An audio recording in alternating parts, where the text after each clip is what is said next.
Bom dia, bem-vindos a mais um WHG Asset Overview. Eu sou Andy Ryder, gestor do Long Biased. Estou aqui com o Fernando Fenolio, nosso economista-chefe. E vamos lá, desculpa aí um pouquinho do atraso, que a gente está fazendo ao vivo aqui as coisas e o mercado está mexendo. Então vamos lá. Acho que a gente sempre começa aqui, né, com esses ativos, né, como é que foram os retornos do mês de setembro. Né, acho que teve muita coisa rolando no mercado aqui nos últimos meses, né, mês passado e esse mês continua o ouro aí como um grande destaque. É o assunto do dia, todo mundo só se fala nisso. China e mercados emergentes também tiveram, né, uma andada boa aqui recentemente, né, outperformando os Estados Unidos. E, né, ainda assim o Nasdaq também foi bem, né, com várias notícias de AI. A gente já vai falar um pouco mais de AI, que é o nosso tópico predileto. O Brasil teve um mês decente, né, depois de, né, ter, né, um período ruim. Agora esse mês está mais difícil, mas em setembro foi ok, né, um pouco de um alívio. E, né, commodities, né, tendo um pouquinho de sell-off, o petróleo que continua aí mal também. Na direita, acho que dá para olhar um pouco mais no detalhe, né? Acho que esses mineradores de Bitcoin, que a gente já falou no passado, vamos falar hoje de novo, foi o grande destaque aí do mês de setembro, né? Até com Bitcoin em si não subindo muito, né? Você pode ver na esquerda, o índice de criptomoeda subiu 1%, e ainda assim as mineradoras subiram 37%, então que tem sido a nossa tese, que a gente falou aqui no passado, né? Muito mais um play de energia, né? De agilidade para você ter acesso à energia, muito mais do que um play de Bitcoin hoje em dia. E aí várias cestas de ações de robótica na China, né? Unitree, a empresa chinesa de robótica que deve fazer um IPO esse ano, né? Tem um índice que é uma cesta da Morgan Stanley, uma cesta do Bank of America, né? Né? E também renewables na China. Então China realmente, China Innovation Basket lá para baixo, semicondutor na China também. Então China foi um grande destaque aí. Né, especialmente esses temas aí, né, estruturais, que eles estão bem expostos. E, do outro lado, acho que, né, um pouco dessa ideia da bifurcação na economia, que o Fenolio vai falar disso. Né, então, acho que empresas americanas de consumo, né, sofrendo bem, né, tem empresas que estão tendo dados resilientes, ninguém quer saber, né, airlines, coisa de viagem, automóvel. Então, acho que tudo isso, né, um pouco desse medo que o mercado de trabalho está piorando, o housing continua mal, né, essa desigualdade talvez vai aumentar, né, essa bifurcação, que foi o grande tema aí do último ano e pouco, só está acentuando. E aí, por último, a Argentina, aí, né, que teve essa notícia ruim da eleição lá em Buenos Aires e desde então, né, teve em outubro está indo muito bem, mas, né, em setembro foi muito mal e muita gente capitulou aí nesse tema que chegou a cair 50% no ano.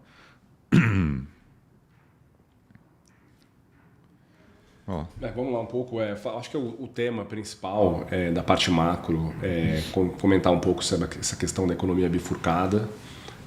Acho que os números recentes têm mostrado isso, né? Esse tipo de questionamento sobre um mercado que está indo muito bem, mas dentro da própria bolsa americana você tem setores que vão muito bem, outros muito mal. A gente já mostrou isso aqui algumas vezes. Eu acho que na economia também começa a mostrar esses sinais, tá? A gente vai indicar um pouco deles hoje aqui, né? Então você tem, se a gente pudesse resumir essa tese, né? Parece ser uma economia hoje marcada por forte concentração de crescimento e riqueza, né? De concentração. Então acho que isso é uma coisa bem importante de ter. A gente depois vai falar um pouquinho, vou comentar um pouco de bolha, né? Mas acho que bolha é exatamente o inverso de concentração, tá? Então, de um lado, você tem esse crescimento inteligente artificial e um efeito riqueza para quem tem patrimônio que mantém o consumo bem sustentado. Cada vez mais a gente olha esses números e como o consumo americano ele é focado no top, né, nos níveis mais altos de riqueza, né, enquanto que o resto da economia vai mal, né, exatamente housing, pessoas de mais baixa renda ou setores que dependem de juros. Então você tem essa bifurcação muito grande, tá? E daí você começa a detalhar isso, né? Então no ciclo de AI, eu acho que essa coisa interessante de bolha contra se é uma bolha ou não, né? Tem muito desse debate. Eu acho que uma boa forma de explicar isso, além de olhar os números que a gente já está mostrando há algum tempo, bolha é uma sensação que todo mundo se dá bem, né? talvez ali em 95 a 2000, né, na bolha da internet, aquela sensação que todo mundo estava se dando bem, seja o empresário, seja o consumidor, alta renda, baixa renda, todo mundo estava legal. Não é o caso agora, né? Parece muito mais uma concentração, né, que os setores que largaram na frente nessa revolução estão se dando bem, enquanto que o resto da economia está sofrendo aí por vários aspectos. Então não parece ser uma bolha ainda, tá? É muito mais, eu acho que a tese de concentração do que bolha. Bolha é uma coisa espalhada, concentração é o oposto, é um pouco nisso que a gente está vivendo hoje, tá? E você tem, assim, talvez o mercado de trabalho que tem chamado bastante atenção, né? Números do mercado de trabalho americano em desaceleração, né? Você pega o payroll perto do zero, indo até para o negativo em outras métricas, né? Enquanto que o PIB está vindo bem. Então tem essa descorrelação entre os dois, que a gente vai entrar um pouco mais no detalhe, mas essa também é outra forma de você olhar setores que estão indo bem ou que puxam o PIB para cima versus o resto da economia que vai mal e afeta o mercado de trabalho como um todo. Tá? Então também você tem essa dicotomia, a gente vai mostrar um pouco isso como foi no passado. Consumo, a mesma coisa, né? Feito riqueza substituindo ganhos de renda. Então, isso acaba privilegiando o cohorte mais alto de riqueza, né, na questão do consumo. E quando você olha, apesar do PIB estar indo bem, etc., o consumo está indo bem, você pega métricas de sentimento do consumidor, ela está muito deprimida. Né? Daí tem essa questão de como isso acontece. Né? O mercado de trabalho está aquecido, o desemprego está baixo. A inflação está relativamente ok. Por que o consumidor está deprimido? Né? A gente também vai abordar esse ponto. E também você tem impactos de política econômica. Né? Você tem uma política monetária que está fazendo afrouxamento nos Estados Unidos, mesmo com algumas pessoas dizendo por que está fazendo isso, a inflação ainda é perto de 3, a economia está bem, o desemprego está baixo, por que está cortando taxa de juros. Tem uma explicação para isso, né, para tentar exatamente ajudar esses setores que estão ficando para trás, mas pode gerar efeito colateral, especialmente quando você olha uma política fiscal que deveria estar diminuindo e, na verdade, está expandindo. Né, e daí gera todo esse debate sobre currency debasement, né, que é um tema que agora está em super moda, a gente já tem falado disso um pouco, de certa forma, mas que se reflete em vários preços aí de mercado, especialmente de real assets. Tá? Então, acho que aqui é uma forma de tentar explicar por que o mercado está andando desse jeito, por que a economia está tendo essa bifurcação, e a gente acredita que isso é muito em função dessa concentração que hoje rola, em função dessa revolução de inteligência artificial. E aqui, só entrando um pouco no mercado de trabalho, primeiro, assim, a gente não tem dados fresquinhos porque o governo americano está em shutdown, então não tem número ainda oficial, mas outras estatísticas estão sendo divulgadas. E as estatísticas recentes, seja do JOLTS, seja dos dados de confiança do consumidor, continuam mostrando deterioração, né? Que são essas setinhas aqui, essas curvas aqui para baixo. Então o consumidor continua sinalizando que o mercado está piorando, né? A quits rate é uma métrica se a pessoa está entrando ou saindo do mercado de trabalho, trocando de emprego, também está diminuindo, ou seja, o mercado está ficando mais frio, né, e está em níveis bem baixos historicamente. E outro dado que é super importante, que não é a primeira vez que acontece, mas é bom reforçar, né, que vem da estatística do JOLTS, e eu gosto de pegar só o setor privado, não pego todo o mercado, está abaixo de 1 essa métrica entre vagas em aberto contra desempregados, ou seja, tem menos vagas do que número de pessoas procurando emprego. Tá? Isso remonta aos anos de 2016, 2017. Então, essa é uma métrica que o mercado de trabalho agora não está mais quente, está ficando frio, está mais difícil arrumar emprego mesmo. Né? Então, esse talvez seja um dos motivos porque o Fed está querendo cortar juros. Então, o mercado de trabalho continua desacelerando. Né? E daí a gente deu uma investigada sobre essa questão do mercado de trabalho estar fraco, apesar dos números de PIB estarem fortes.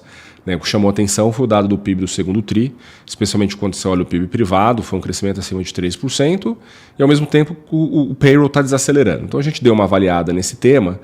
O que a gente construiu aqui foi eu cunhei aqui de jobless recovery ao longo do tempo, mas no fundo é comparar como está indo o PIB privado, então você pega só consumo e investimento, que já vai dar aí seus quase 85% do PIB americano, contra o private payroll. Tá? Então é uma métrica de produtividade, na verdade. E daí quando você olha isso desde os anos 90, você vê quase sempre para cima, né? Assim, a produtividade sempre cresce, então você consegue produzir mais com menos gente, mas tem algumas inflexões ao longo do tempo. Né? Então, por exemplo, entre 95 e 2000, né, essa relação foi de 2,5, ou seja, o PIB cresceu 2,5 vezes mais rápido do que o emprego. Daí você teve pós-Lehman, a mesma taxa, só que a avaliação era bem diferente, né? Porque no pós-Lima era exatamente esse cunho de jobless recovery, a economia recuperou da crise, mas o emprego não vinha, então era uma sensação ruim que existia, bem diferente de 95 a 2000, onde a sensação era boa. Daí, entre maio de 11 até dezembro de 19, antes da pandemia, essa curva ficou menos inclinada, era quase uma proporção parecida, né? 1% só de diferença. Que a gente chamou de Great Moderation. Então, a economia acelerava, o crescimento acelerava de contratação, o PIB desacelerava, você contratava menos. E agora a gente está, de novo, voltando a ver uma inclinação dessa curva aqui no que a gente chamou de AI Revolution, né, 1,8. O PIB está acelerando e o emprego está ficando para trás. Então, a gente já teve esses movimentos históricos, não é um movimento agudo, a gente já viu movimentos mais agudos no passado, mas a forma dele é importante, tá? O que a gente remete no gráfico de baixo. Né, que a gente fez um gráfico de scatter plot, né? Então a gente colocou no eixo vertical o emprego, crescimento do emprego, no eixo horizontal o crescimento do PIB. E marcou aqui, colorido, os períodos. Né? A gente pegou os 3 períodos de 95 a 2000, 2011 a 2019, 23 a 25. O que muda? Né? Acho que é muito interessante. Né? Quando você olha entre 95 e 2000, o PIB crescia 5,7% ao ano. Certo? Realmente era um boom. Só que o emprego crescia perto de 3. Então, por mais que a relação fosse de 2, né, quando você faz na continha aqui 2,5, você tinha muita geração de emprego. Então, isso dava uma sensação de bem-estar e de dispersão do crescimento e todo mundo se dava bem. Né? Todo mundo está se sentindo melhor. Quando você olha para esse período verde, que é de 11 a 19, dá para ver que o mapinha aqui é uma relação positivamente inclinada, exatamente nessa ordem, né? O PIB acelerava, o payroll acelerava também, relação superlinear e tradicional. Só que agora a gente está nessa nuvem de pontos azul, que é meio vertical, né? Ou seja, o PIB está crescendo lá entre 2,5 e 3 e o emprego está desacelerando para 1,2. Então, por mais que na bolha da internet se gerava menos emprego do que o crescimento do PIB, o crescimento do emprego era muito forte, era 2,7 ao ano.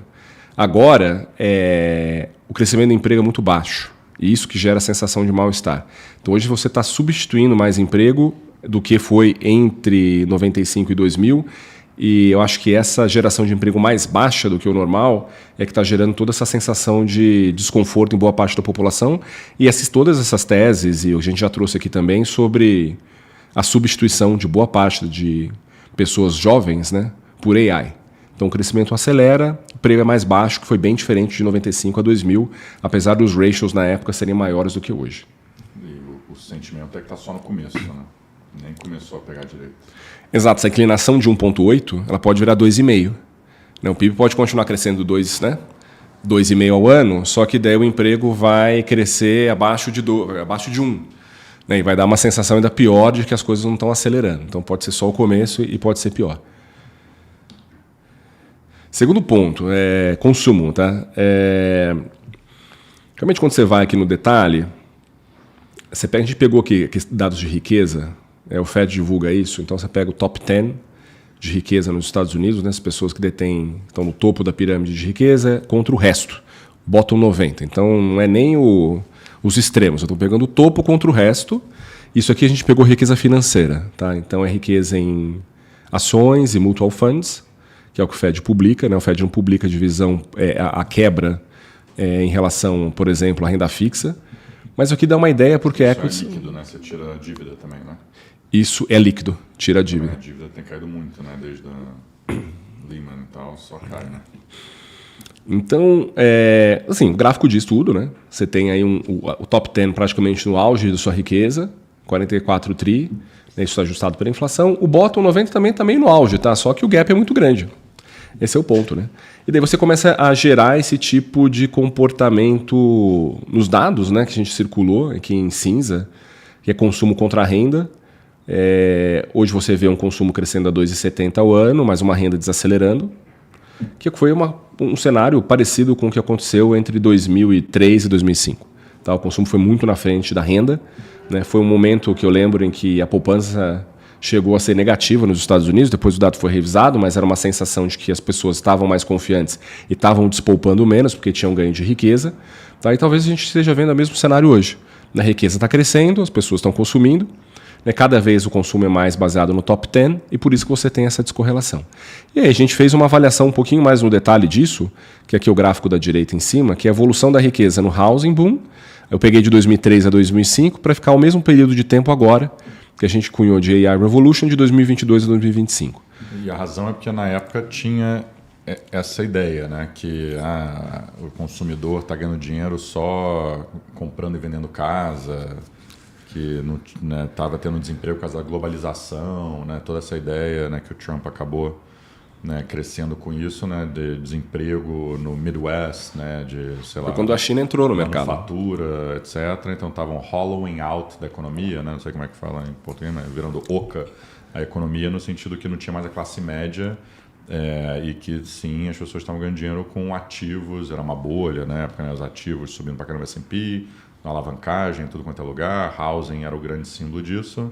Então a gente decidiu, lembra um pouco aquele período, né? Então a gente foi olhar um pouco mais no detalhe isso. Não, acho que eu separei aqui a riqueza total, daí tem os dois períodos de tempo, né? Imobiliário é agora, imobiliário é o vermelho, laranja é aqui do AI, e a divisão entre, vamos dizer assim, riqueza financeira, que é equities e mutual funds, e a riqueza não financeira, que é real estate. Tá? Então o ganho de riqueza não financeira, nesse momento, para o top 10, ele que está aqui, né? Ele é maior hoje do que foi em 2003, 2005, embora 2003, 2005 também teve um rally grande da Bolsa, eles se beneficiaram, tá? Mas não tem quase ganho nenhum de real estate, né, que está aqui. Quando você pega o resto da economia, tá tendo um ganho financeiro aqui, só em torno de 5 pontos do PIB, contra 2 pontos do PIB no passado, mas o grande ganho na época foi real estate, né? 18 pontos, muito maior do que o top 10. Então era muito mais disseminado o ganho de riqueza, então por isso que eu acho que dava aquela sensação de bolha, assim, todo mundo está se beneficiando, todo mundo está legal, né? Quem assistiu aquele filme mesmo o Big Short, né? Exatamente reflete isso, né? Os caras investigando, tem gente com 3 hipotecas, era uma loucura, é um pouco isso. É bem diferente de agora, em que a concentração dos ganhos estão mais realmente na riqueza financeira de quem tem realmente estoque de riqueza, essas pessoas que estão surfando essa onda. E daí você começa a olhar isso nos dados, né? Se a gente pegou aqui dado gasto com viagem, cartão de crédito, né? Como a partir ali da virada desse ano, as pessoas de mais baixa renda não estão acompanhando o gasto, enquanto que o consumo está sendo sustentado porque tem mais alta renda. E ontem também o Bank of America publicou um dado de consumo mais geral, com a mesma boca de jacaré. Quem tem baixa renda está crescendo 1% ao ano, quem tem alta renda está crescendo 4%. Então acho que isso explica um pouco essa concentração de riqueza, né, se beneficiando desse rally que a gente está vendo no mercado. E daí um pouco da conclusão disso, acho que esse é um ponto interessante assim, de observar, esse paradoxo do AI, que parece ser muito legal, muito bacana, mas a implicação disso no contrato social. Esse é um tema que dá para falar aqui durante horas, mas se eu pudesse resumir esse slide, eu acho que tem uma coisa que eu fui investigar, né? Assim, tem essa questão do currency debasement, a gente sabe que é um problema fiscal no mundo inteiro, que ninguém consegue fazer ajuste. Daí o ponto é, por que não se faz ajuste fiscal? Eu acho que tentei buscar um pouco a resposta disso. E talvez eu acho que a resposta disso é baseado realmente nesse contrato social que está cada vez mais tenso.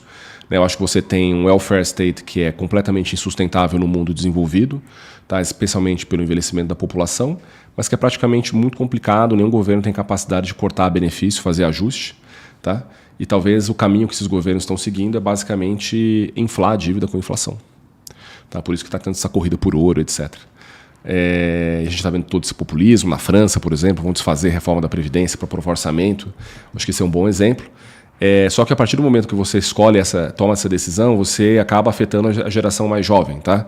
Geração mais jovem que não tem estoque de capital, uma geração mais jovem que sofre com aumento de custo de vida, porque a inflação é mais alta, uma geração mais jovem que sofre com aumento de custo de housing, né? Casa cada vez mais cara, né? E agora também está sofrendo com AI, né? Porque o AI está substituindo, de certa forma, essa nova geração que está buscando trabalho. Então, essa nova geração está sendo apertada dos dois lados, né? Seja pelo, vamos dizer assim, o cohort mais velho, que tem seus benefícios e consegue preservar, seja pelo AI que está espremendo essa geração mais nova no mercado de trabalho. Então, você fazer ajuste fiscal, que você tem que escolher onde você vai ter que apertar as contas, é muito complicado politicamente. Sempre vai gerar um transtorno, né? muito grande e às vezes a inflação vai acabar fazendo esse serviço por fora sem que o governo tenha que sujar as mãos nesse momento. Tá? Por isso, a gente tem uns quotes aqui que vocês podem ver com mais calma. Né? Eu acho que um dado que eu acho que é muito impressionante é esse aqui. Ó, né? Os mais velhos detêm de 60% a 70% dos ativos nos Estados Unidos e recebem 70% de toda a arrecadação federal via entitlements nos Estados Unidos, via benefício. Então, eles monopolizam tudo. Né? Eles monopolizam a riqueza e a transferência de impostos para eles. E daí, quando você olha a confiança dos mais jovens, que é esse gráfico de baixo, que é sempre o mais jovem, sempre uma geração animada com o futuro, né, não está mais. Está bem desanimada, né, e isso tem implicações sociais, né, como o sistema político disfuncional, não acredita mais no sistema político, vai tentar procurar candidatos mais à extrema direita ou à esquerda, alguém que tente resolver tudo e não acredita mais no mainstream. Eu acho que daí que você começa a ter implicações eleitorais e candidatos mais arriscados para o mercado que passam a surgir no mundo inteiro, um pouco nessa linha desse desalento juvenil que está acontecendo. Mas aqui é um papo grande, não quero ocupar, a gente tem mais coisa para falar. Daí, enfim, quem tiver a oportunidade de conversar com a gente aprofunda esse tema aqui com mais detalhes. Legal. E aí só um slide aqui para como é que isso traduz para o mercado, né? Na prática a gente está vendo essa bifurcação grande, né? Dois setores que a gente escolheu, o consumo e o setor financeiro. Se você olhar o setor como um todo, o consumer discretionary está positivo no ano, mas se olhar low income consumer discretionary, né? Então os varejistas são mais expostos a, né, consumidores de baixa renda, está caindo no ano. Se olhar o setor financeiro, é pior ainda, né? O setor financeiro está 0 a 0 no ano agora, mas os low income, né, financials estão caindo 18 no ano, né? Então, no ano que, em teoria, a bolsa está bem, a economia está bem, né, a gente está vendo esses pontos meio frágeis. Então, isso que a gente quis trazer aqui nessa conversa, porque tanto o mercado de trabalho, quanto o housing, quanto o low income, estão dando sinais de fraqueza de verdade. Aí você pode olhar o copo meio cheio, o copo meio vazio, né? O copo meio vazio, obviamente, é que a economia ex-AI está acelerando muito. O copo meio cheio é que a economia AI está acelerando e não para. A gente vai falar um pouco mais disso. Então, a gente pode ter um mundo onde a economia como um todo e o lucro das empresas como um todo está bem, e ainda assim o Fed tem que cortar e tem que ter um ciclo longo. Então, isso aqui, esse gráfico aqui na direita, né? Se você olha, normalmente o crescimento do lucro do S&P está indo na mesma direção que o Fed. Né, quando está crescendo bem, a economia está bem, o Fed está aumentando juros. Quando, né, o lucro está caindo, o Fed está cortando juros. Já tem um dos poucos momentos na história, sei lá, moderna, ou que a gente consiga se lembrar, onde os lucros estão subindo e o Fed está entrando num ciclo de cortes. Isso, se você olhar aqui embaixo, a gente até falou disso na última live, de trazer esse gráfico, a gente já trouxe, sei lá, um ano atrás, uma coisa assim. Quando você tem um ciclo de corte, né, muita gente fala, isso aqui normalmente é ruim.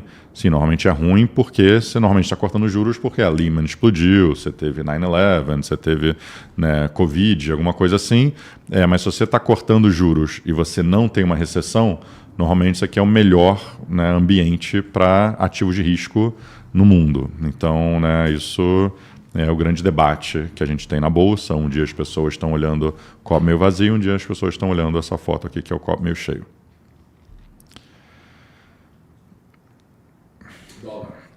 Acho que só para trazer esse tema, também é um tema longo, vou tentar ser bem breve aqui na explicação.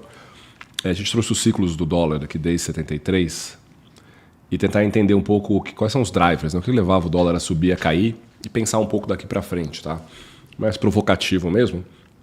Mas eu diria que tem 4 razões. Tem um pano geopolítico por trás, tem diferencial de juros, seja política monetária na veia, fluxo de capital, para onde está querendo ir o dinheiro, e tem a questão do déficit. Se tem déficit fiscal muito grande ou déficit conta corrente muito grande, isso obviamente que impacta a moeda.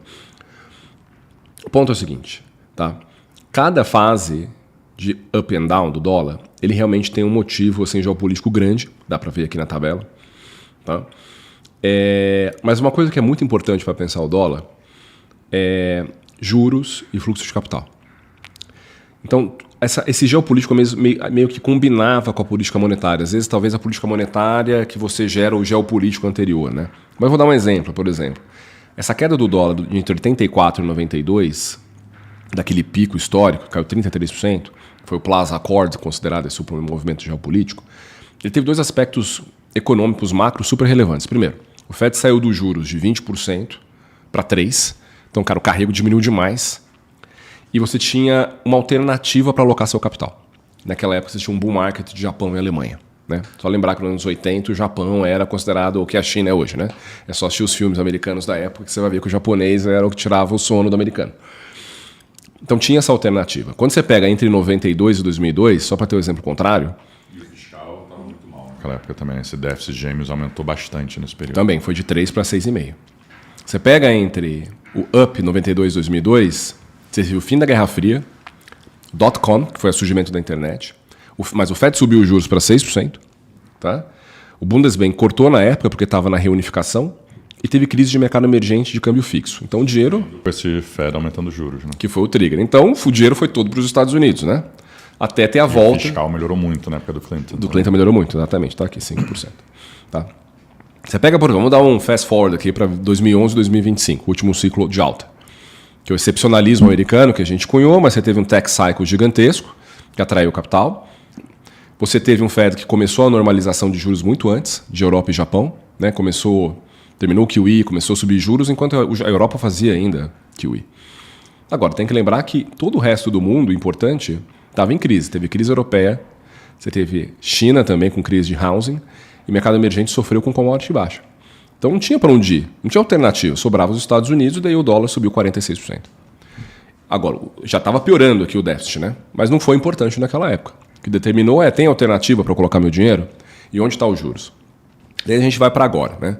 Tem um consenso hoje que o dólar vai para baixo, que eu acho que é uma boa aposta, de certa forma. Mas a gente quis trazer aqui só o alternativo. Né? Tá todo mundo pensando só para baixo, o que pode levar o dólar a subir? Acho que a gente botou num contexto aqui, porque talvez é o maior consenso do mercado. A gente trouxe posicionamento que a Goldman mostra, a coisa mais consenso que tem. Se você conversar com os multimercados no Brasil, vai ver que é o maior consenso que tem. Mas também fundo macro lá fora, grandes alocadores. Todo mundo acha que é dólar fraco. Todo mundo aponta para o Trump, né, botando alguém dove no Fed. Todo mundo aponta para o fiscal nos Estados Unidos. Todo mundo aponta que o dólar está caro, olhando historicamente. Claro, né, teve esse bull market aí que a gente mostrou que é bem mais longo do que os últimos. Então, meio que, né, parece uma coisa natural que o próximo ciclo é para baixo. E não sei, né, tem que entender. Não vi nenhum argumento assim... Eu acho que o maior argumento de todos, na nossa ótica, né, o que está impactando o mercado nos últimos 2 anos, só tem uma coisa que impacta. Né? Quando a gente conversa com gente aqui no Brasil, a gente conversa por horas e ninguém cita a única coisa que está dominando o mercado nos últimos anos, que é AI. Né? E fora a China, né, que tem seus problemas, só tem uma alternativa, que é os Estados Unidos. Né? Então, você vai comprar euro ou ien, né, dado que a única coisa que importa no mercado é AI, o carrego no dólar é muito mais alto, né, com o Fed mantendo esses juros altos, porque a economia está sobrevivendo. Que a gente está falando tudo que a gente falou até agora, que tem essa economia do AI que está segurando o resto. Esses outros lugares não tem a parte boa, só tem a parte ruim. Então, a chance é que eles têm que cortar juros mais do que os Estados Unidos, ou vão sofrer mais com a inflação, porque a moeda não segura, ou, né, o fiscal vai ser pior ainda. Né? Acho que essa é a grande dúvida. Acho que, para mim, não está longe de ser claro que, né, é óbvio que é um dólar fraco para frente. Né? Então, acho que esse é um grande assunto aqui, né, para alocador como um todo.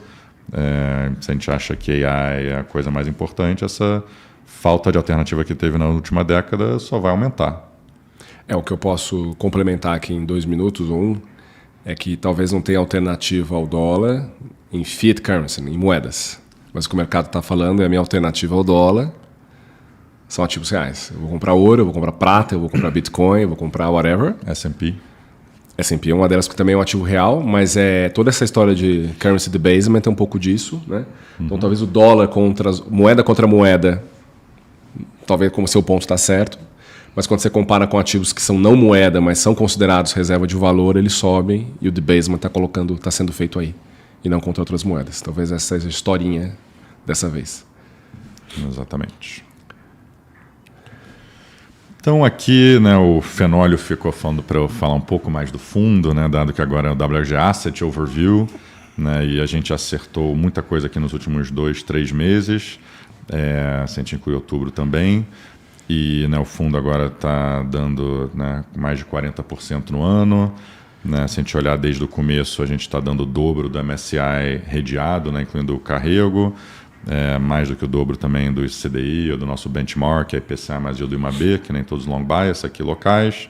A gente chegou agora esse mês em 5 bi aqui no fundo também, então sei lá, tem vários motivos de orgulho. E eu acho que, né, dado que a gente tem uma exposição líquida aí de 67% esse ano e está dando mais do que o triplo do S&P, né, com uma exposição de 2/3 do S&P, a gente quis trazer um pouco, né, o que a gente tem feito no fundo, porque não tem sido tão simples assim, né? A gente fala muito de AI, mas se você for olhar, que nem a gente falou aqui, né, tem várias coisas que estão caindo no ano, até as MAGs, né, que ano passado eram, né, coisa, só compra MAG, esquece. Realmente esse ano tem várias que estão meio de lado, nos últimos meses, especialmente onde a gente foi bem aqui em agosto, setembro e outubro, né, estão indo, né, meio de lado, a maioria. Então acho que valeu a pena aqui entrar um pouco mais no detalhe. A gente trouxe um monte de case, vou passar rápido por causa do tempo, mas que nem o Fenólio falou, né, que a ideia é dar um gostinho para as pessoas, e quem quiser entrar mais no detalhe, estamos abertos aqui para falar mais de qualquer coisa. Isso aqui é um pouco uma retrospectiva, né? Acho que, né, bem, depois eu falo no final, mas não necessariamente tudo isso a gente tem uma posição grande nesse momento, aqui dos últimos meses e no ano, o que a gente tem feito. Começando aqui com SoftBank, né? Eu e o Gustavo, a gente deu uma entrevista para uma revista americana de hedge funds, e a gente falou esse como um dos cases que a gente gosta muito, tem sido, né, o maior contribuidor aqui na individual para a performance esse ano. Realmente, quando a gente fala de AI, está só no começo, é um grande ciclo que vai revolucionar o mundo. Eu acho que esse ano o mercado está começando a ser um pouco mais discernidor entre o que são os cases, né? Não é só comprar as MAGs, né? O que está acontecendo? O ChatGPT realmente está sendo dominante. Então, quem está no ecossistema do ChatGPT está, né, performando muito bem, e quem não está, na verdade, tem alguns riscos existenciais, na verdade, né? E claro que, né, tem um pouco mais de granularidade do que isso. E o que é melhor do que investir diretamente no ChatGPT? E só tem uma alternativa no mercado público, né, que é SoftBank, que com essa reestruturação vai ter 12% da OpenAI, que é ChatGPT. Além disso, o SoftBank também tem 87% da ARM, né, que é uma empresa de semicondutor que a gente acha que também está muito bem posicionado, né, nessa revolução. E com todos os problemas que o SoftBank teve historicamente, tradeava com desconto de NAV de uns 40%, né, mais ou menos, chegou até a ser mais, porque era muito alavancado, tinha um monte de empresa que não vale nada, então a marcação era meio errada, etc. Ele simplificou muito o portfólio. A gente fez uma sensibilidade aqui na direita, né, pensando no market cap aqui, né, de cada coisa e o que está no preço. E se eu fizer uma sensibilidade, a gente acha que o OpenAI na nossa conta, né, deveria valer até 3 trilhões de dólares, na verdade. A última rodada 500 bi, quando a gente entrou na ação, a rodada na SoftBank, a rodada ainda estava 300 bi, então, né, que foi mais ou menos aqui em junho, final de junho. O SoftBank praticamente dobrou nos últimos 6 meses, mas, né, as rodadas e o valuation implícito do mercado para a OpenAI, né, tem aumentado muito. A gente acha que está longe, né, do que realmente vale. ARM a mesma coisa, né, subiu um pouco, né, até ontem, né, com alguns anúncios que eu vou falar, mas né, junto com outras empresas de semicondutor, investimentos também do OpenAI, etc. Mas a gente acha que também tem muito mais upside. Então a gente fez aqui uma sensibilidade, né, realmente não acho que é, né, maluquice que isso aqui pode continuar subindo, e ainda estamos nos estágios bem cedo desse negócio, né? A semana passada a OpenAI fez um evento onde ele falou, né, do ecossistema que ele está criando, né? Então eles estão entrando no mundo de e-commerce, né? Então isso é um risco para a Amazon, por exemplo. Estão entrando no mundo, né, também aqui várias outras integrações, né, com outros aplicativos. Acho também outro mundo que eles estão entrando, que tem a ver com outros investimentos, que eu vou falar nos próximos slides, né, infraestrutura, né? Então Stargate, que é o projeto que eles estão fazendo com a Oracle e com o SoftBank, né, talvez é o maior investimento em infraestrutura da história da humanidade, né? Ontem o Sam Altman fez um anúncio com a Broadcom, que já vou falar que é outra posição nossa, e ele falou, poxa, tem que pensar muito assim na história se tem algum investimento tão grande em infraestrutura na história da humanidade. Talvez a muralha da China na época representava, né, com porcentagem do PIB, alguma coisa parecido com o que a gente está fazendo aqui. Não tenho os números para comparar, mas esse é o nível de revolução que a gente está falando, né? Eu acho que está só no começo, e as pessoas acham que tem muita coisa nos números, e aí vem anúncios que nem o de ontem, né, se quiser ir para o próximo slide aí. Bem, então vai estar no próximo. Pula então, vai para Broadcom e eu já volto. Broadcom, né, que é uma empresa de semicondutor que faz os chips customizados. Aqui o gráfico está até o final de setembro para todo mundo, para ficar maçã com maçã, mas em outubro já subiu bastante. Então a Broadcom, né, é uma das maiores empresas do mundo, né, empresa de mais de $1 trilhão que as pessoas não falam tanto, que é, né, uma alternativa à NVIDIA. Basicamente eles tinham, né, 3 clientes gigantescos de AI, agora tem 5, né, incluindo o anúncio ontem e o anúncio do último resultado. E acho que aqui dá para entender um pouco, né, se você olhar, né, o que as pessoas esperavam um ano antes de receita de AI, né, a barrinha verde, e o que as pessoas esperam um ano depois. Então, se você pensa para os clientes embaixo aqui, são nossas estimativas. Né? Antes, Google era o dominante, ele fazia, né, o TPU lá com a Broadcom, é o tipo customizado deles. Aí, Meta, né, virou o novo cliente ano passado e está ramping up. E ByteDance também, né, que é o dono do TikTok. Então, são 3 dos maiores empresas de tecnologia do mundo, obviamente. E, claramente, né, se você é um cara tão grande assim, você quer ter os seus chips customizados. E aí, no último resultado, eles falam que tinha um cliente novo de $10 bilhões.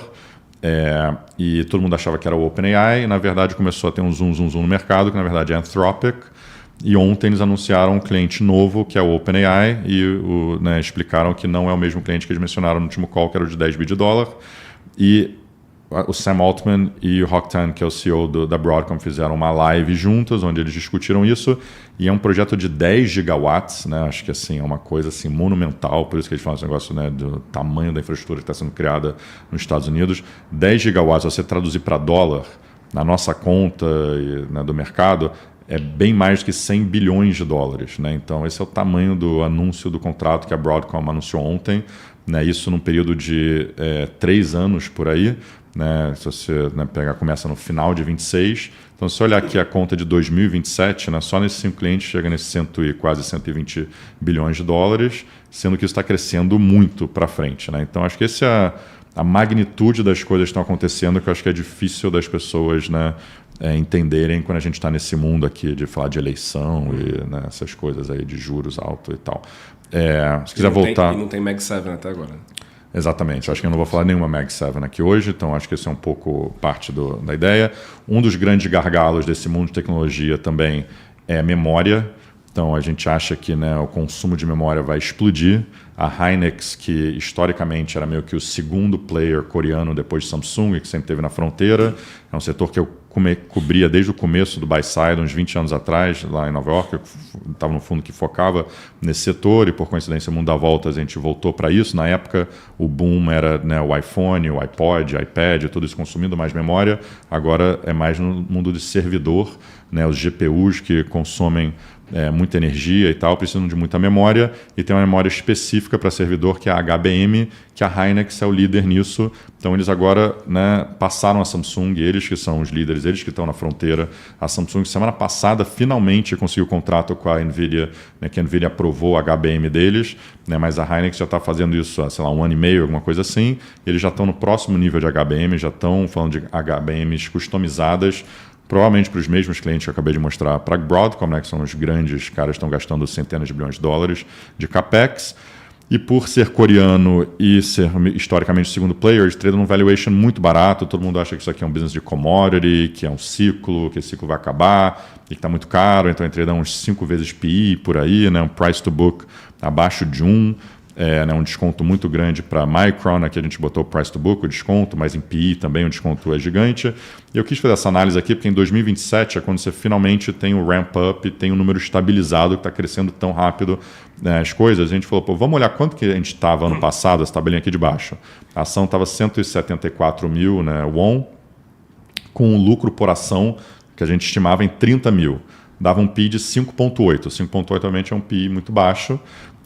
Agora a ação subiu 100%, né, que é esse gráfico aqui da esquerda lá em cima da ação, e a gente falou, tá bom, vamos olhar 2027, quanto que está o PI agora? Então o preço dobrou, né, de 174 para 347, isso aqui é tudo preço final de setembro, até subir um pouco mais em outubro, e o lucro por ação que a gente tem agora é 85 mil, então se você botar o PI 2027 caiu para 4,1 vezes, caiu 30% com a ação subindo 100%. Então, esse é o tipo de coisa que está acontecendo no mundo. Eu acho que é muito fácil, superficial, especialmente se eu estou querendo defender, né, comprar coisa de economia velha em outro lugar do mundo que não tem AI, é muito fácil falar, isso aqui é uma bolha, que nem 2000. Subiu 100% a ação esse ano. A ação subiu 100%, está tarde, a bolsa está cara, a gente ouve muito esse tipo de conversa. E eu gostei de um comentário que eu vi semana passada. Então, se você comparar com a bolha de internet, naquela época a gente estava construindo dark fiber, né, essa fibra ótica, né, com alavancagem, high yield, construindo fibra ótica nos Estados Unidos, no mundo inteiro. O que é um dark fiber? Dark fiber você constrói a fibra sem ter a demanda. É isso que é um dark fiber. Né, simples, né? Tem um nome cool assim, mas na verdade era isso. Você construiu fibra pra caramba, você alavancou pra caramba, e as empresas de internet quebraram, não tinha essa demanda e você morreu, né, com toda essa fibra que você construiu, que é super capital intensivo. A gente falou, data center, tudo isso lembra muito esse ciclo. Hoje em dia não tem um dark GPU, né? Pelo contrário, não tem GPU suficiente. Ontem o Sam Altman estava falando que eles lançaram agora Sora, né, semana retrasada, e a demanda está tão alta por Sora. Quer explicar o que é Sora? Porque nem todo mundo vai saber. Daqui a pouco vai chegar no Brasil e todo mundo vai ver, mas é a nova coisa do ChatGPT, né, que é meio que uma mídia social, com suas imagens e tal, que também, né, é um risco para a Meta, né, por isso que a gente não tem as mags aqui, que tudo que eu estou falando aqui, cada coisa tem um risco para cada uma das mags.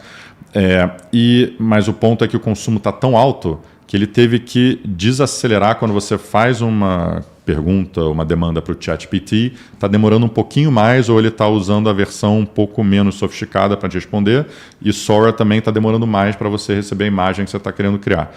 Então, a demanda está muito na frente da oferta, esse é o ponto, enquanto no Tech Bubble era o contrário, você estava construindo oferta, você construía assumindo que a demanda ia aparecer. Agora é o contrário, a demanda está tão alta que os GPUs estão, né, melting, né, você não tem condições, o que leva a gente para o próximo tema de energia, né, que é uma... Não, a gente já falou... É isso. Tá bom. Isso. Tudo bem, já chega a energia, que vai ser o próximo tema. Vamos concluir um pouco de tecnologia. Né? China também é outro tema que tem muita coisa que está acontecendo. A gente falou um pouco de Xiaomi em outras lives. Xiaomi é uma empresa de celular aqui no Brasil que todo mundo reconhece. Também tem vários outros gadgets aí de tecnologia. Eles conseguiram fazer o que a Apple não conseguiu fazer, que é se reinventar e virar um player de carro, né, e carro elétrico, e aqui na direita você consegue ver que, né, em pouco tempo, né, eles lançaram o carro dele original, sei lá, 2 anos atrás, uma coisa assim. Em pouco tempo eles já têm as maiores margens do setor, né, e vendas também, maiores vendas do setor, né. Então eles passaram, né, esses grandes aqui, né, a gente escolheu alguns, né, então não são todos, né, a Huawei também é um player gigante, por exemplo, né, e a gente mostrou, acho que em outra live, tem uma pesquisa, qual carro que você mais quer comprar, eles até passaram a Tesla, né, porque eles são meio que uma marca cool ali da China, que tem um carro incrível, que está vendendo muito, e, né, também a gente mostrou, acho que na última live, né, a eficiência da fábrica deles é bizarra. Eles também fazem muito robô. Eu também acho que esse play, né, de longo prazo de robô, eles também vão ser um player grande nisso. Então, uma ação que está muito bem posicionada na China para esses megatemas. Tentando passar rápido em cada tese. Esses megatemas a gente já falou também de robótica. Né? Na China, se olhar nessa, a gente criou uma cesta de ações só desde julho, né? Então no terceiro trimestre, porque isso aqui fecha em setembro, só no terceiro trimestre do ano subiu 60%, se você olhar o ano inteiro, né, tá vendo, sei lá, uns 100%. Tem um índice também, Star 50, que é basicamente o índice né, de Mainland China A-Shares, que meio que foi criado para ser meio que o Nasdaq deles, também subiu 50% praticamente nesse período, que tem muita empresa de semicondutor e tal. Então, isso aqui são outros exemplos, né, de posições que a gente tem no fundo, que tem indo bem, que eu acho que é bem diferente, né, do tradicional. Então, é um jeito de você pegar a exposição a esses megatemas. Então, aquilo era a China, que eu acho que, né, tem indo muito bem. Né? Também temos outras posições em China que tem a ver aqui com commodities também. A gente escolheu, nesse mundo de commodities, focar, né, em prata e ouro. Né? Tem uma empresa que é a maior empresa de prata listada nos Estados Unidos. E realmente, né, o prata fez um catch-up aí para ouro. Se você olhar o preço da commodity, né, tá subindo acho que até mais do que ouro agora. Sim. Já no ano. Uhum. E a ação, né, também fez esse catch-up aqui no ano, né, sei lá, Gold Miners e a Pan American Silver subindo uns 100%, justamente se você incluir outubro. E eu acho que o ponto é que essas empresas, tanto de ouro quanto de prata, desalavancaram muito, estão gerando caixa, né, bizarro, obviamente. né? Então teve um turnaround operacional, fizeram catch-up, estavam baratas no começo do ano relativo ao commodity, porque muita gente achava que o commodity estava muito caro, e essas ações, né, com o commodity só subindo tiveram que fazer um pouco desse catch-up, estão performando até melhor do que a commodity. E no caso da prata, o mercado físico está muito apertado, né? Teve até um short squeeze aí essa semana, que gerou, né, outra leva aí de alta para a prata. Então esse é um tema que a gente gosta, né, no sentido que o Fenoli falou aí de mercados, né, de ativos reais. Isso é um exemplo, né, de ativos reais que a gente gosta. Vai lá, por causa do tempo. Aqui no mundo de industrials, né, também tem exposição a esse tema de AI, né, eu acho que tem essa bifurcação de temas estruturais dentro de industrials. Industrials esse ano é um dos melhores setores da Bolsa, chegou a ser a melhor tecnologia, né, chegou a ser o melhor setor, né, do ano na Bolsa, agora acho que está em segundo, mas tem algumas ações aqui na Europa, né, então a Siemens separou a Siemens Energy, a GE separou a GE da GE Vernova, então são as duas empresas, né, tem três grandes, a Mitsubishi também é uma grande, meio que um oligopólio, né, desse mundo de turbinas a gás. E se você vê, isso aqui é outro exemplo que nem o que eu falei de Hynix lá atrás, né? Então essa ação subiu 100% esse ano, mas se você vê as expectativas para o próximo ano, né? Então aqui a gente usou fluxo de caixa, por exemplo, fluxo de caixa para 26, se você olhar desde 2024 até hoje, ou se quiser também olhar desde o finalzinho de 24 até hoje, né, triplicou desde o começo de 24 e praticamente dobrou também desde novembro 24, alguma coisa assim. E é uma empresa que né, agora está tradando 10 vezes EBITDA, né? Tradeava, 8 ano passado, subiu 100% e agora está tradando a 10. A GE Vernova trade a 25, né? Então a gente acha que tem um desconto muito grande, tem algumas razões para isso, mas se olhar agora as métricas estão executando tão bem quanto a GE Vernova em termos de margem, revisão de resultado e tal. Então a gente acha que, né, uma empresa, né, muito boa, muito bem posicionada, né, esse mundo de turbina a gás está com backlog assim, até 2030 você não consegue arranjar uma turbina se você quiser, porque a demanda está muito grande, com todo mundo investindo em energia, voltando para esse grande tema que a gente está falando, né, de uma infraestrutura nova para energia no mundo inteiro que não está conseguindo suprir a demanda. Pode ir próximo. Nessa linha, esses mineradores de Bitcoin, né, que a gente falou no começo, que aquela cesta de ações tem sido, mês passado, a melhor cesta, né, do mundo, né, que a gente escolheu 3, né, que a gente gosta, que a gente teve no portfólio esse ano e nesse período também, e, né, que foram muito bem. E basicamente é um jeito das empresas, né, os clientes, né, pensa de novo, sempre os caras, Google, Meta, ByteDance, né,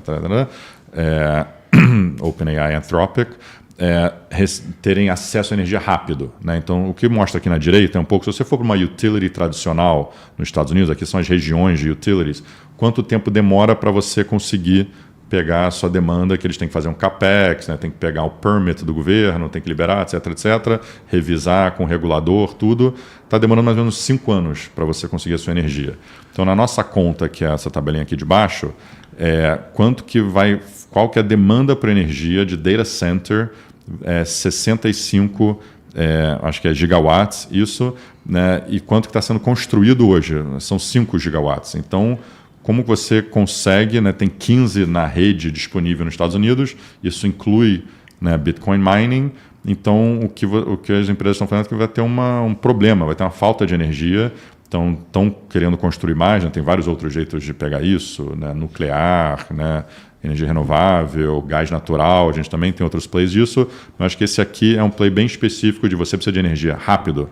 Então a Google fez um deal lá com a Cipher, que é um peer deles, falou, quero energia rápido, eu estou disposto a pagar um prêmio pela energia. Então se você olhar, essas empresas tradavam baseado no valuation de quanto está valendo o Bitcoin, e agora estão tradando baseado, né, quanto que vale a minha energia, baseado na cadeia onde eu estou, que eu tenho acesso à energia rápido, e esses clientes de tecnologia deveriam pagar um prêmio para isso. Então isso teve um re-rating gigante, a cobertura é muito pequena dos grandes bancos ainda. Além disso, tem coisas específicas, tipo a Hut, que é uma que a gente gosta, né, criou uma JV aí com a família Trump, né, os filhos do Trump, que transformaram um SPAC, né, em ativos da Hut, a mineração de Bitcoin. Então, né, acho que tem outras opcionalidades aí bem interessantes também nessas empresas. NRG também é uma de utility que a gente olha que tem muita capacidade. Eu acho que o mercado não valoriza toda a capacidade que eles têm, né? Quando a gente olha esses deals, quanto o mercado está pagando por gigawatt, né, nessas transações, né, a NRG está muito descontada versus os peers, é uma que tem muito crescimento. A gente acha que o preço, né, da energia vai subir. Quando a gente bota tudo isso no número, olha o turnaround que eles fizeram nos últimos anos também, a gente acha que eles estão muito bem posicionados. A gente também olha muito a geografia, né, que as empresas de utility estão, porque, né, no Texas, por exemplo, e na Pensilvânia é onde estão sendo construídos grandes data centers, por exemplo, Stargate da OpenAI lá no Texas, é perto de onde a NRG tem a energia deles. Pensilvânia, onde você tem todo o gás natural dos Estados Unidos, e é perto também da capital, né, em Washington, então onde você tem muita coisa sensível de defesa, onde a Meta também tem muita coisa em Virginia, né, por ali. Então, né, se você está posicionado, né, com energia nesses estados, você está muito bem posicionado para ganhar os contratos do futuro das empresas de tecnologia. Há alguns exemplos de consumo rapidamente, né? Cruzeiro, né? Se você olhar, né, antigamente era um business que, né, estava meio largado, alavancado, né? Poxa, no Covid, né, teve aquela cena toda, né, todo mundo pegou Covid, né, no cruzeiro, ninguém queria, né, ir de cruzeiro mais, etc. Depois do Covid reabriu, as pessoas viajaram um pouco, falaram, isso aqui vai normalizar, é um boomzinho que volta. E, na verdade, quando você faz a conta de quanto que subiu o preço do hotel, quando subiu o preço da passagem de avião, quando subiu o preço de restaurante, né, umas férias, né, tradicionais versus a alternativa de cruzeiro, o cruzeiro ficou muito mais barato, ficou muito para trás. Além disso, essas empresas de cruzeiro estão lançando ilhas próprias, né? A Royal Caribbean foi a pioneira nisso, a Carnival lançou esse ano a ilha deles lá no Bahamas. Isso melhora muito a margem, melhora muito o retorno sobre o capital investido, tudo. E além disso, né, eles também se beneficiam do preço do petróleo caindo, né, custo da dívida também sob controle, né, então acho que tudo isso meio que foi, né, uma coisa que ajudou esse setor aqui dentro do mundo de consumo a ser um outperformer, né. E do outro lado, pode ir próximo, a gente pegou alguns shorts bons aí de consumo, que nem a gente acabou de falar no começo, que, né, o consumidor não está tão resiliente mais, a classe média está um pouco sofrendo, e além disso tem algumas teses idiosincráticas, no caso de Lululemon, né, para quem conhece bem, né, foi revolucionário nesse mundo de apparel, né, de roupa. Então, né, para quem gosta de malhar, Lululemon tem, né, a qualidade do produto deles é assim, uma coisa, né, incrível. No Covid eles se beneficiaram muito com isso, todo mundo queria malhar, todo mundo queria comprar roupa mais confortável, todo mundo queria ir para o escritório com roupa mais confortável também. Então eles ganharam em todas as frentes, né, tanto com mulher quanto com homem, entraram em novas frentes, aumentaram o preço, mas aí chegou num ponto que a ação estava tradando num PI muito alto e começou a ter mais competição. Aqui é um dado que a gente tem, né, dado alternativo da IPIT, que mostra, né, Alo, né, quanto que está crescendo, a Vore também, quanto que está crescendo, e Lululemon, que parou de crescer nos Estados Unidos, né, até está encolhendo, está negativo o crescimento da Lululemon. Então, meio que o preço subiu tanto que convidou mais competição, e aí vieram umas marcas que são mais jovens, mais cool, que, né, fizeram um marketing melhor, que realmente pegou com esse consumidor millennial que, né, queria ser o anti-Lululemon, mais jovem e tal, e eles estão nessa fase de sofrimento. E muito fundo falou, agora a ação já caiu, já está barata. Então teve várias levas de queda, que a gente mostra aqui na esquerda, de resultados ruins, e aí a ação estabilizava, aí teve mais outro resultado ruim, aí teve mais outro resultado ruim, e recentemente, né, no último resultado que a gente pegou short de novo, teve outra leva de revisão para baixo. Então dá para ver aqui na direita, né, a estimativa de 25 do EPS, né, que caiu brutalmente aqui no último resultado. Então a gente acha que isso não é uma das histórias aí de consumo short, que a gente pegou bem. Tem outros dois, rapidamente falar de Chipotle e Wingstop, né, nesse mundo de restaurantes, que a gente olha que a performance, né, só no trimestre mesmo, é o contrário daquele que a gente está mostrando lá de China, né, cada um caiu 25% a 30%, e basicamente são as vendas que estão desacelerando, né. Então são duas empresas incríveis, revolucionárias no mundo de restaurante. O Chipotle, né, se você vai comer essa comida mexicana mais saudável, com ingredientes, né, saudáveis, diferentes do que é um McDonald's, Burger King, etc., né, eles revolucionaram isso, né, pega muito bem com o millennial também, mas deu uma desacelerada por competição, por economia mais fraca, mercado de trabalho mais fraco, né, ou chegou, né, tem muita loja, etc. Wingstop é outra tese, né, que é uma, né, de wings, né, então chicken wings, que é super barato, eles têm uma né, receita assim, né, econômica que tem um retorno sobre o capital investido de cada restaurante incrível, e foi meio que aumentando, crescendo novos restaurantes nos Estados Unidos inteiro, tendo uma posição que a gente até era comprado no passado, mas aí a gente viu que, né, com essa questão de imigração, questão do mercado de trabalho, questão de desaceleração, essa bifurcação econômica, é uma ação que sofre. Então isso aqui dá um pouco de exemplo micro aqui de coisa que conversa com o macro que a gente está falando. Galderma é uma nesse tema de beleza, né, que, né, quem aqui no Brasil é um mercado gigante de dermatologista, Galderma é uma marca muito bem posicionada, tem várias divisões diferentes que estão entregando né, a alternativa a Botox, esse tipo de coisa. Tem esse novo remédio Nemluvio, né, que o short é Nemo, que, né, fazem a conta de como que está a aderência e está muito na frente do que as pessoas imaginavam, desde o IPO, uma empresa que a gente carregou, que de novo teve revisão de lucro para cima meio que sem parar. E se você fizer a conta de quanto que valorizou essas estimativas, né, desse business novo da Nemo deles, na verdade isso explica, né, muito de quanto que a ação subiu. Então a ação subiu muito, mas na verdade o valuation não ficou tão mais caro. É um pouco a conclusão desse. E aí, por último aqui, só para concluir, no mundo de consumo, a APR é uma ação na Coreia, então a gente também está querendo mostrar que a gente tem coisa bem diferente. Assim, Galderma era na Suíça, APR na Coreia. Medicube é uma marca de beleza, né, também de cremes e tal, que está bombando, né, esse tema de K-Beauty, né, Korean Beauty, que tem o K-Pop, né, que são essas bandas, né, coreanas de pop, né, que, né, as pessoas olham e falam que a coreana tem a pele perfeita, ideal, especialmente os chineses olham para os coreanos e falam, nossa, isso aqui, né, são as celebridades que eles admiram, que tem a pele que eles querem ter.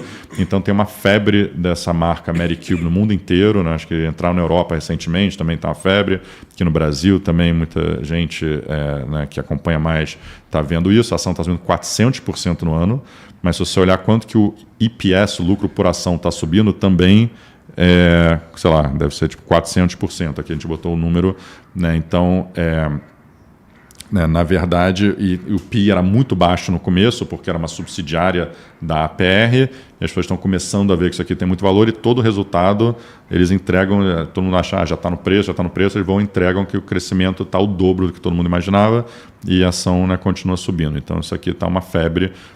A China também com esse trade war, né, está liberando mais turismo para a Coreia, então também está ajudando muito nas vendas aqui. Então, é um portfólio bem diversificado, para o próximo, né? Acho que teses totalmente diferentes uma da outra. A gente fala muito de AI aqui, então trouxe algumas coisas de tecnologia, mas também tem muita coisa no portfólio que é de ativos reais, que o Fernando adora falar, de consumo, de coisa na Europa, tanto industrial quanto de consumo. E é um pouco isso. E para concluir, né, ontem saiu o Nobel de Economia, a gente quis trazer aqui as lições para o Brasil que a gente, né, esquece. Esse aqui é outro tema também enorme, né? Dá para ficar falando aqui meia hora só disso. Eu trouxe aqui, então, isso aqui do lado da esquerda é o que foi publicado pela própria academia, tá? Sueca. Então, o prêmio Nobel para esses 3 economistas, né? 2 americanos e um francês. E é aquela coisa, né? Qual que é o segredo do desenvolvimento econômico ao longo do tempo, né? Cada vez mais os estudos vão se aprofundando, são estudos feitos na década de 90, ganharam o prêmio agora, né? Então, para quem já se interessou por economia sabe que a tese de Schumpeter você lê isso, um clássico da literatura econômica lá dos anos 30 do século passado, mas são economistas que desenvolveram modelos matemáticos e também detalharam mais como esse processo acontece. Esse gráfico é super legal, né? O PIB per capita lá desde 1825 e como cada etapa da evolução vai gerando outras possibilidades, né? Então, desde lá da máquina a vapor, que gerou fábrica, que gerou navio, que gerou ferrovia, depois teve a parte de energia elétrica, que gerou transmissão, etc. E agora tem inteligência artificial, que vai gerar outras ramificações. E aí isso é o desenvolvimento, e o ponto é o que leva, né, alguns países a conseguir surfar esse desenvolvimento econômico ao longo do tempo, né? E daí a gente trouxe um pouco aqui de paralelos com o Brasil, também é um tema super complexo. Não vou me ater aqui a cada detalhe, né? As pessoas têm um pouco já da noção dos problemas do Brasil, né?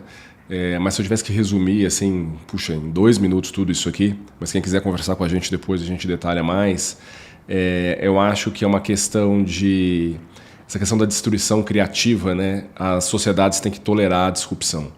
Acho que essa é uma coisa mais interessante desses temas, desses estudos, tá? Acho que o Brasil tem uma intolerância a isso, né? Tudo que muda o brasileiro não quer, a sociedade rejeita. Acho que talvez um exemplo é frentista de posto de gasolina, né? Que é uma coisa meio brasileira assim, que está lá, o cara vai lá, abastece seu carro, é cômodo, mas precisa.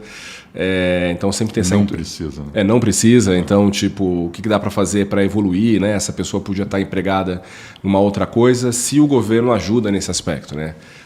Eles não são contra o governo, esses textos, né? Eles só acham que o governo tem que ser o mais flexível possível e incentivar a inovação e exatamente permitir que pessoas que estavam em setores que estão sendo disruptados consigam emprego em outros setores rapidamente, né? Que exatamente aqui gerir a destruição criativa, né? Você não tem que proteger emprego, você tem que proteger a pessoa, requalificar e colocar ela para trabalhar em outra área. Tem que ser a favor do progresso e produtividade. Né? Isso da inovação. Acho que é muito que tem. E eu acho que é um pouco legal aqui que eles falam, né? Que esse conversa com quem faz, né? Isso aqui é o texto exatamente do Joel Mokyr, que ele faz isso desde lá, sei lá, da Grécia Antiga, ele vai vendo como esse negócio foi evoluindo, né? O cara que descobre conversa com quem faz. Então vou te dar um exemplo no Brasil que tem, mas é pouco, né? É Embrapa. Né? Os caras que fazem toda a pesquisa no setor agropecuário conversam com o setor agrícola e a união dessa tecnologia, que o cara que está pesquisando com o cidadão que está produzindo consegue gerar o crescimento. Então o Cerrado era completamente inóspito para a agricultura nos anos 70 e 80 e foi a Embrapa que ajudou a tornar essa região cultivável. Hoje no Brasil talvez um dos setores de maior progresso, né? Porque tem essa união. Né? Então, por exemplo, ITA e Embraer. Entendeu? Então tem esse é o exemplo, né? Que o Brasil é muito pequeno, né? Nos Estados Unidos é gigante a correlação entre as universidades produzindo tecnologia e as empresas buscando isso e transformando isso em coisas úteis. Eles têm vários exemplos que a academia dá sobre a atualidade, exatamente sobre esses GPUs, nessa tecnologia nova de processador que foi desenvolvido em Stanford, universidades da Califórnia, e que a Google e que a NVIDIA se utilizaram disso para desenvolver o que a gente está vendo hoje.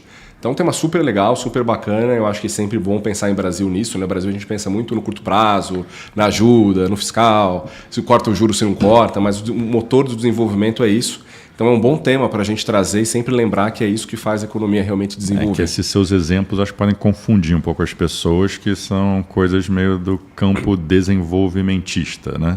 Eu acho que o que ele está falando aqui é meio que o contrário, assim, tipo, sai da frente, deixa o setor privado inovar e embrace inovação, né? Em vez de ficar contra a inovação, tipo, embrace a inovação. Né? Eu acho que não é tipo o governo vai ter ideias desenvolvimentistas e apontar recurso para a esquerda, depois para a direita, que nem a União Soviética fazia, e achar que isso vai gerar crescimento. Né? Ao contrário, assim, deixa a inovação acontecer e não atrapalha, né?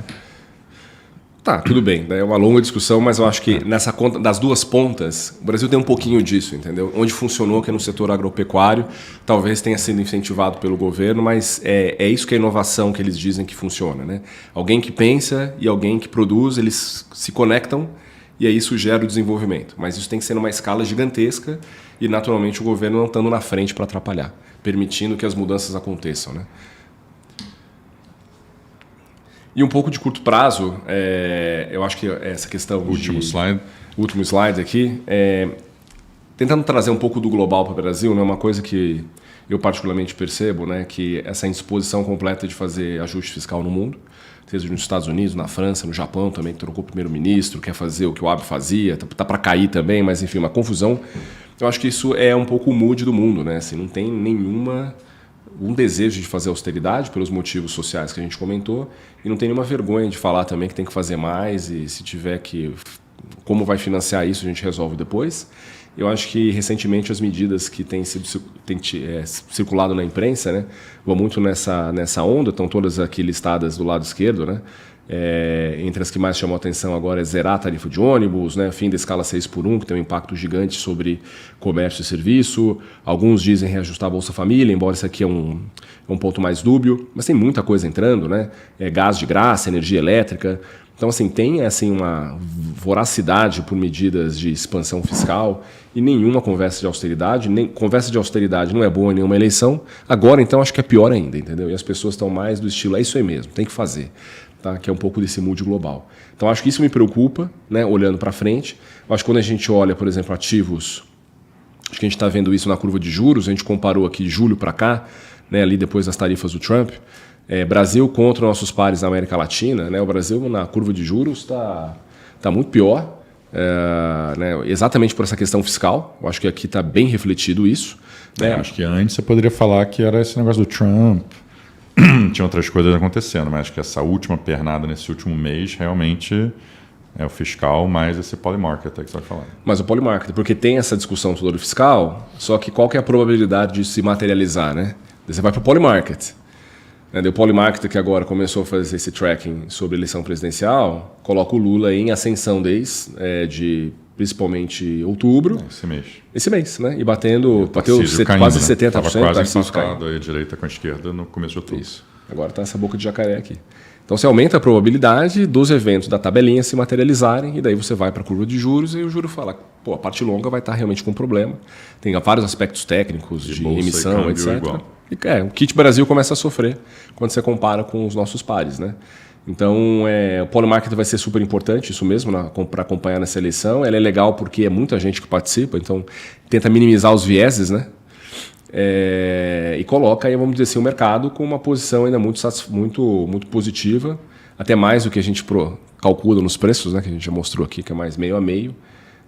Mas o que dá para falar é que esse é um momento pró-Lula. A eleição está longe, falta 1 ano para a eleição. Então lá talvez vão ter outras ondas, talvez ondas mais positivas para a oposição, que talvez levem o mercado a melhorar. Né? É possível que isso aconteça, né? Tem muito tempo, muito evento, muito choque para acontecer, mas o ponto é, nesse momento do tempo, a onda é pró-Lula e o mercado está refletindo isso. E tem um ciclo aí, né? Que tipo, a onda é pró-Lula porque ele faz mais fiscal e ele ganha mais popularidade, faz mais fiscal. Então, né, é uma coisa que o mercado acho que está começando a sentir aqui bem na margem, assim, né? Mas não virou um grande tema ainda, porque no resto do mundo está tendo um pouco desse alívio, mercado subindo, né? China estava subindo, Estados Unidos, commodities indo bem. O dólar estava caindo, ajudava um pouquinho. Então, né, acho que a inflação sob controle. Então, acho que, né, por isso a gente está meio que... Fica mais claro quando você olha relativo aos outros países latinos, né? Acho que aí fica mais fácil de ver o underperformance aqui bem na margem, né? Então, acho que esse é um tema novo que a gente queria introduzir, que vamos ver se isso se desenvolve e o tema cresce. De Brasil nos próximos 12 meses. É isso aí. Tudo bem, traremos alguma atualização interessante, espero. É isso. Bem, obrigado aí. A gente passou um pouco do tempo hoje. Tinha muita coisa para falar. Tentamos passar rápido por vários temas que a gente pode escorrer por muito mais tempo.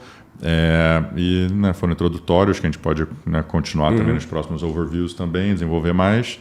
E obrigado por participar de mais um WRG Asset Overview aqui com a gente. É isso aí.